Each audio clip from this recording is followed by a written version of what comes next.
ආයුබෝවන් ගොඩක් අය අහලා තිබුණා මොකද්ද මේ රස්තියාදුකාර තාරුණ්‍ය කියලා අරුත් ගන්නන්නට හදන්නේ කියලා.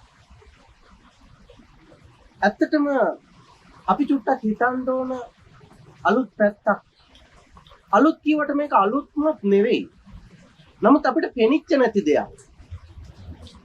අපේ රටේ ගොඩාක් තාරුණ්‍ය එයාට පූර්ණ කාලීනව දෙයක නිරත වෙන්න නැතුව ඒ අර නිකන් ඉන්න කාලය තුල ඒ කාලය ගත කරන්නේ කොහොමද? ඒ කාලයට ඇත්තට මෙයා වටිනාකමක් එකතු කරනවද? එහෙමත් නැත්නම් ඒ කාලයෙන් වෙනත් කවුරු හරි ප්‍රයෝජන ගන්නවද? අපි චුට්ටක් හිතුවා මේ රටේ සෙව්වන්දිලාට ඕන හින්දා හැදුන්නේ නැහැ. මදුස්ලා ඕන විදියට මදුස්ලාට ඕන නිසා හැදුන්නේ නැහැ. ඒ අපේ සමාජයේ කොහේ හරි තියෙන ගැටලුවක් නිසා ඒ සමාජයේ විසින් නිර්මාණය කරපු රස්තියාදුකාර තාරුණ්‍යයේ තුල ගොඩ නැගුණු විලම්භීත නිර්මාණ. ඇත්තටම අපිට පුළුවන් වුණා නම් මේ තාරුණ්‍ය හරිම නිවැරදි මාවත් ඔස්සේ ඉදිරියට අරන් ගිහිල්ලා ඔවුන්ගේ නියම කුසලතාවයන් ඔවුන් තුල තිබිච්ච ඇත්තම හැකියාවන් සමාජයේ ප්‍රගමණය වෙනුවෙන් යොදා ගන්න අපිට කොච්චර දෙයක් කරන්න තිබුණාද? අපිට කොච්චර අපේ සමාජය ඉස්සරහට අරන් යන්න තිබුණාද? දැන් අපිට ඒකට හිතන්න කාලේ හරි. මම නිකන් කල්පනා කරලා බැලුවා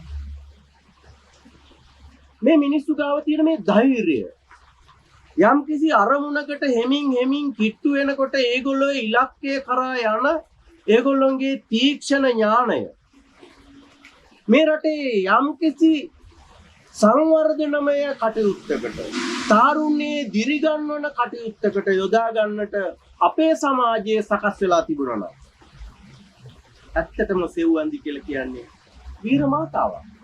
තවත් විහාර මහදේවි කෙනෙක්. ඔයා හිතන්න එපා සෙව්වන්දිලා ඔච්චරයි ඉන්නේ කියලා. මම නිකමට හිතලා බැලුවා හලාවත ඉඳලා කොළඹට එනකොට පාර දෙපැත්තේ කොච්චර තියෙනවද කියලා සම්බාහන මධ්‍යස්ථාන. මේ හැම එකකම ඒ සේවය සපයන්නේ අපේ දරුවෝ රටේ දියණිවරු. ප්‍රශ්නයක් නැද්ද? මේක මෙහෙම වෙන එකම හැමදාම විය යුතුද?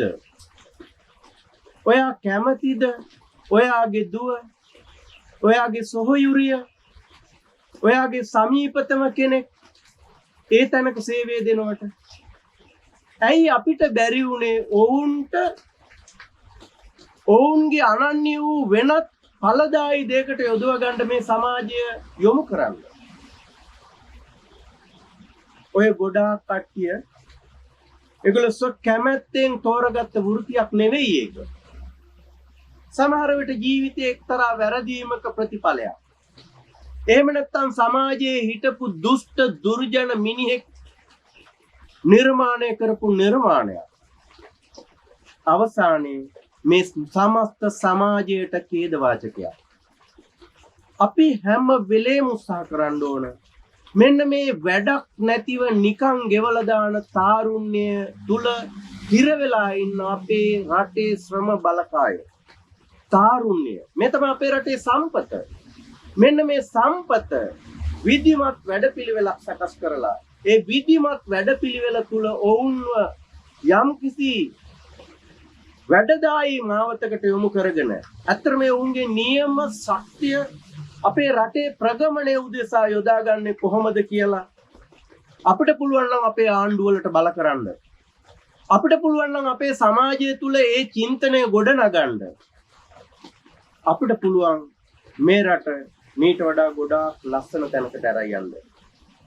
චුට්ටක් කල්පනා කරලා බලන්න මේ රස්තියාදුකාර තාරුණ්‍ය තුල ඒ රස්තියාදුකාර ස්වභාවයට සැබෑ වටිනාකමක් එකතු කරන්නට රටේ වැඩිහිටියෝ හැටියට යමක් තේරෙන මිනිස්සු හැටියට අපි සියලු දෙනාම එකට එකතු වෙලා අත්වැල් බැඳගෙන යම් කිසි දෙයක් කළ යුතු යුගයේ නෙවෙයිද මේ? චූට්ටක් හිතන්න. ස්තුතියි.